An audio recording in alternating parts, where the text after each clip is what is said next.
Jangan lupa untuk subscribe YouTube channel Metro TV News dan nyalakan notifikasinya. Pemirsa, pemerintah telah melibatkan militer untuk menangani dampak COVID di bidang ekonomi. Apa urgensinya dan bagaimana implementasinya? Kita sudah terhubung dengan analis militer Al-Araf.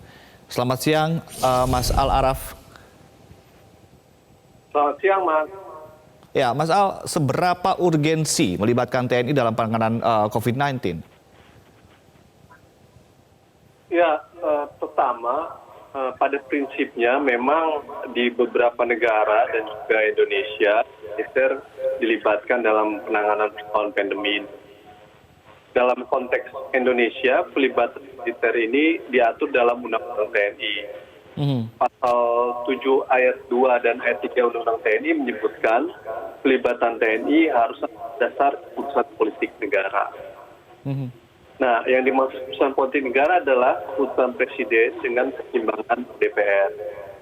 Nah, pelibatan TNI dalam operasi militer selain perang berdasarkan pasal 7 ayat 2 ayat 3 itu dilakukan setelah ada keputusan politik presiden yang menjelaskan tentang jumlah kekuatan TNI yang harus dikerahkan, untuk tujuan apa, anggarannya dari mana, untuk berapa lama, dan lain sebagainya.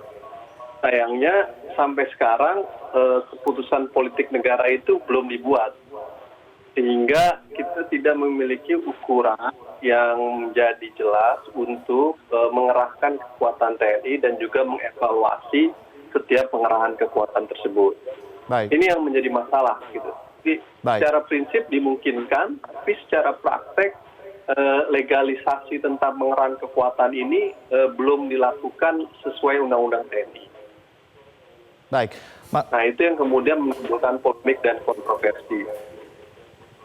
Yang kedua adalah pelibatan militer dalam operasi selain perang itu prinsipnya harus sifatnya last resort, pilihan terakhir jika kapasitas sipil mengalami kendala atau hambatan kekurangan personil untuk menangani situasi ancaman yang ada. Nah, dalam konteks pandemi kan nampaknya kapasitas sipil membutuhkan pelibatan TNI dan Polri karena ada beberapa keterbatasan, gitu. Salah satunya persoalan rumah sakit dan lain sebagainya. Nah, TNI memiliki beberapa rumah sakit. Yang kedua adalah dia sifatnya harus proporsional pelibatan tersebut. Jadi jumlah kekuatan yang dikerahkan itu harus sesuai dengan kebutuhan ancaman yang akan ditangani. Dan yang terakhir tentu pelibatannya harus sifatnya sementara, tidak boleh permanen. Karena dalam operasi militer selain perang, pelibatan TNI itu sifatnya sementara. Baik. Halo? Baik. Ya, Mas. Ya, itu Mas prinsip-prinsipnya Mas yang harus dipatuhi. Baik. Mas Al-Araf, tapi kalau kita lihat kelebihan TNI adalah di garis komando, koordinasi yang tegas. Jadi dalam beberapa situasi pun kalau kita lihat ketika rekonstruksi bencana biasanya melibatkan juga TNI, kemudian Babinsa juga ikut membangun jembatan di daerah. Nah, tapi saya tertarik dengan analisa Anda terkait dengan sebuah keputusan politik dari Presiden harus dibuat secara formal begitu ya. Dalam bentuk apa seharusnya? Ya, itu harus dibentuk keputusan Presiden. Dan itu harus dikonsultasikan dengan DPR. Nah, keputusan Presiden itu akan menentukan tentang tadi beberapa hal yang dibutuhkan untuk menjadi indikator pelibatan TNI. Jumlah, kekuatan, anggaran, dan lain sebagainya. Yang kita sering sebut dengan aturan main pelibatan TNI itu. Nah, ini yang problemnya belum dibuat. Yang kedua adalah sehingga menimbulkan polemik terkait dengan jumlah kekuatan personil TNI. Bagi mereka yang pro ataupun yang kontra. Misalkan menurut data TNI, kita melihat bahwa ada kurang lebih jumlah kekuatan antara 90.000 sampai 150.000 pasukan yang dikerahkan untuk penanganan pandemi. Nah, kalau kita lihat, compare dengan negara-negara lain, ini jumlah yang sangat besar. Misalkan Amerika Serikat dengan jumlah negara yang begitu luas, dia hanya mengerahkan 50.000. Itu pada awal-awal kondisi corona di masa-masa parah ya. Inggris hanya 20.000, bahkan saat ini Inggris mungkin sudah 7.500. Jadi, perlahan-lahan situasinya kemudian dikurangi, apalagi kalau udah situasi new normal seperti sekarang. Nah, Indonesia nampaknya justru naik gitu loh.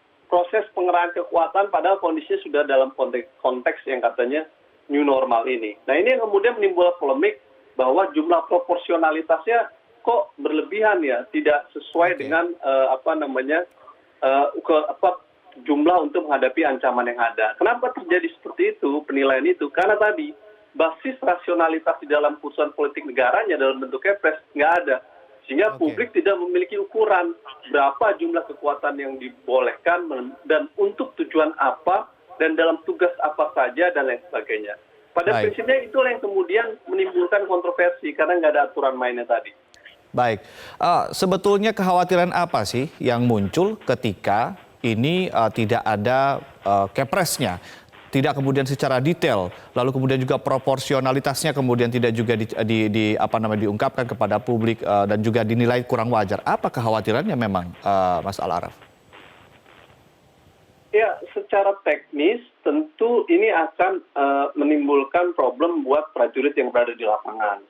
Kalau dia memiliki basis politik negara, maka ada dasar dia untuk mengetahui bahwa saya ditugaskan untuk tujuan A, lalu kemudian untuk jangka waktu sekian lama, anggarannya dari sekian, sehingga jelas mas gitu dalam operasinya. Nah, kalau itu nggak ada, maka akan menimbulkan problem teknis dalam realisasi operasi yang dilakukan oleh prajurit di lapangan.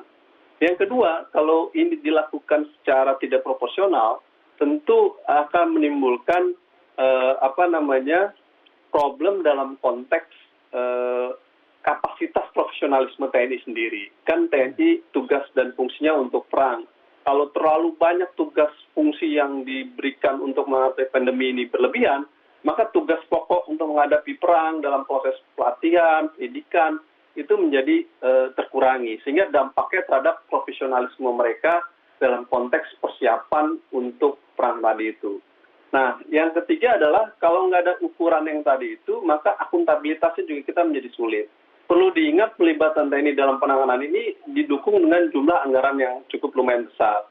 Terakhir itu pertemuan dengan Komisi 1 kurang lebih 3,2 triliun anggaran untuk pelibatan TNI dalam operasi penanganan pandemi ini. Nah, ini proses akuntabilitasnya kalau ada keputusan politik negara menjadi jelas pasca proses tersebut.